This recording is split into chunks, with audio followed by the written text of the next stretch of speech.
O governo do estado do Piauí decidiu prorrogar o decreto para garantir o distanciamento social, garantir que as pessoas se mantivessem distantes o máximo possível e assim nós evitássemos esses números alarmantes de casos de Covid-19. Nós temos aqui um pouco do resumo do que foi a decisão tomada pelo governo do estado no final de semana.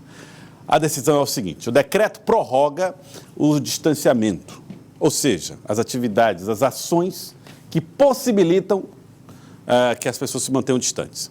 De segunda a quinta-feira, vai ter toque de recolher das 9 da noite às 5 da manhã. O comércio em geral vai funcionar de 8 da manhã às 5 da tarde. Nos shopping centers, do meio-dia até às 8 horas da noite. Bares e restaurantes e supermercados podem funcionar até às 8 horas da noite também. Isso de segunda até quinta-feira. Sexta, sábado e domingo, apenas serviços essenciais vão funcionar com o que está sendo chamado aí de lockdown parcial. Observação: não será proibida a circulação de transportes intermunicipais e nem será proibido o acesso às praias. Aquela dificuldade de viagens intermunicipais e acesso à praia era só para o período da Semana Santa. Não vai ter mais isso. Está tudo normal nesse sentido. Mas sexta, sábado e domingo será atividades restritas a atividades consideradas essenciais. Nós estamos com o secretário de Governo, Osmar Júnior, aqui, para uma entrevista aqui à distância também, para que ele possa explicar para nós como é que vai funcionar a fiscalização dessas medidas. Secretário Osmar Júnior, boa tarde, obrigado por atender o Jornal do Piauí. Antes de mais nada, gostaria de saber do senhor qual é a repercussão que vocês têm visto, o resultado disso, dessas medidas, no que diz respeito ao avanço da Covid-19. Boa tarde. Boa tarde, Welson. Boa tarde a todos os telespectadores. Olha, nós estamos ainda numa situação grave, uma situação perigosa, mas podemos dizer que aquela taxa de crescimento muito elevada que nós experimentamos dias atrás, semanas atrás, ela foi contida. Estamos com um nível de contaminação num patamar alto, estamos com o número de pessoas internadas e pessoas esperando internação também ainda alto, mas, felizmente, esses números não estão mais crescendo no mesmo ritmo que cresceram anteriormente. Esse é um dado positivo, mas indica que precisamos continuar com as medidas de caráter restritivo em relação à circulação de pessoas. Essa é uma medida, Joelson, porque até agora, além da vacina, o único meio que se encontrou para conter a expansão da contaminação pelo coronavírus é reduzir a circulação de pessoas. Porque o ser humano é o veículo que o vírus se utiliza para se locomover. Se os seres humanos não se locomovem, o vírus fica parado. Essa é a razão que impõe a necessidade do isolamento social. Secretário Osmar Júnior, percebe-se que é um esforço que o governo está fazendo para tentar fazer com que o vírus recue. Nessa semana tem uma audiência promovida pela ministra Rosa Weber para tentar fazer com que novos leitos de UTI sejam disponibilizados em 5 estados, entre eles o estado do Piauí. Existe essa perspectiva para que, ao lado do decreto de fechamento de atividades econômicas ou de restrição das atividades, haja também esses investimentos em novos leitos? Olha, essa é uma necessidade. O que ocorre hoje é que o governo do estado, ele abriu novos leitos.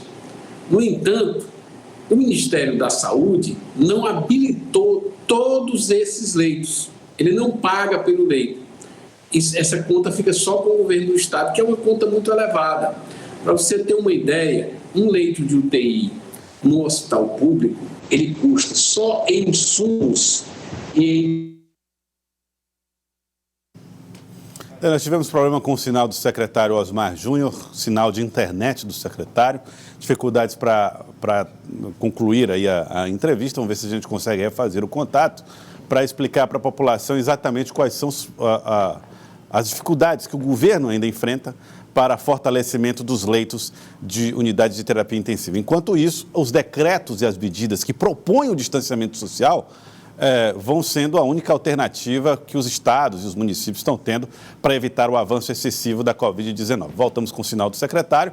Está aí o secretário. Secretário, você falava sobre a necessidade, você disse que o governo chegou até a abrir novos leitos, né? Mas existem uma série de dificuldades envolvendo essa disponibilidade de leitos e até mão de obra de pessoal, né? Existe uma limitação de mão de obra, de insumos, isso é um fato, infelizmente, que nós não podemos vencer. Agora, em relação ao governo federal, nós pensamos que o governo federal habilite todos os leitos de UTI que estão funcionando, porque hoje existe uma parcela que está habilitada, ou seja, esse leito ele recebe recursos do Ministério da Saúde para o seu custeio, mas uma parte ainda não houve essa habilitação. Ela existiu até dezembro do ano passado, foi suspensa, vem paulatinamente sendo habilitados. Alguns governadores tiveram que ir à justiça, um deles foi o do Piauí, o governador Wellington Dias, para que o Ministério habilite e passe os recursos correspondentes a esses leitos. Eu estava explicando antes que um leito desse, para o Estado, leito de hospital público, custa aproximadamente R$ 1.800 por dia, só de insumos e pessoal, só de remédios e pessoal, oxigênio.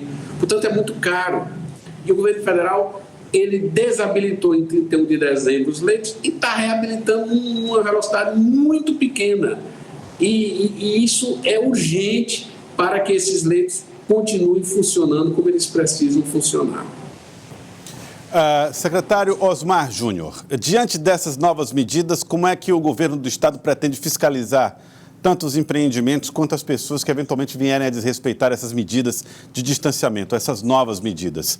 O que é que vocês têm observado no governo em relação às medidas que já foram tomadas por polícia ou por vigilância sanitária, no sentido de evitar que esse desrespeito ao decreto aconteça?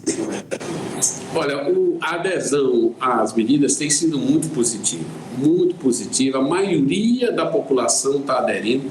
Eu recebi um relatório ontem das praias, do funcionamento das praias no final de semana, e foi registrado que não tinha praticamente ninguém no litoral que foi para lá na condição de turista. Isso é uma demonstração de como o povo está aderindo a essas medidas. É claro que tem aqueles que, infelizmente, teimam em desrespeitar as normas. O governo ele montou uma operação que envolve a vigilância sanitária, juntamente com as polícias militar e civil, além do apoio das guardas municipais, onde existem, e da Polícia Rodoviária Federal. Essa operação tem obtido êxito. Aqueles que, porventura... Nós estamos com dificuldade, de fato, na conexão com o secretário Osmar Júnior. Quero agradecer ao secretário pela atenção dada aqui a nós. Muito obrigado, secretário Osmar Júnior. Vamos tentar estabelecer uma nova data, né, para a gente fazer esse diálogo, porque realmente estamos com dificuldade em função das conexões com a internet, né? Mas deu para entender que o governo do Estado mantém essas medidas restritivas até o dia 11 para reavaliação do quadro, e há uma interpretação do governo de que a população tem aderido a esse distanciamento. E olha, vivemos uma situação de muita dificuldade até de tomadas de decisão. Qual é a decisão mais adequada? Qual é a decisão perfeita? Qual é a decisão que vai fazer com que a população, de fato, se proteja da Covid-19? Existem algumas que são unânimes e nós temos que respeitar. O uso de máscaras, a higiene pessoal, essas questões todas que já fazem parte do nosso cotidiano. As demais, que cabem à administração, publicamente fica muito difícil chegar a uma medida que seja a mais adequada e ideal possível.